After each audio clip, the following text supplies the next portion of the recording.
অনেক সময় ছেলে সন্তানের এরকম খোঁচা মারার কথার দ্বারা বাপ মা সারা জীবন কষ্ট নিয়ে বেঁচে থাকে, আছে না নাই? আবার অনেক সময় বাপ মা কর্তৃকও এরকম খোঁচা মারা কথার দ্বারা ছেলে মেয়েরাও খুব কষ্ট নিয়ে বেঁচে থাকে, আছে না নাই? উভয় পক্ষ আছে। অনেক ক্ষেত্রে বাপ মা কর্তৃক সন্তান এরকম খোঁচা মারা কথার কারণে নির্যাতিত, প্রকাশও করতে পারে না।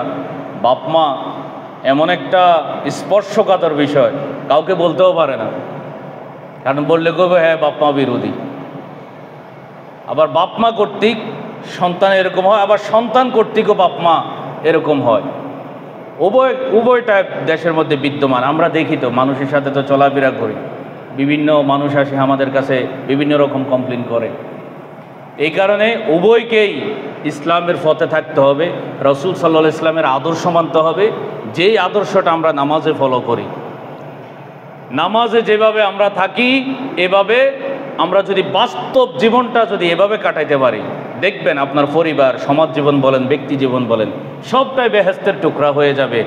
আখেরাতে যাইয়া জান্নাত পাওয়ার আগেই দুনিয়াতে আপনি জান্নাতি সুখ অনুভব করতে পারবেন। আল্লাহ কবুল করুক, আমিন বলেন।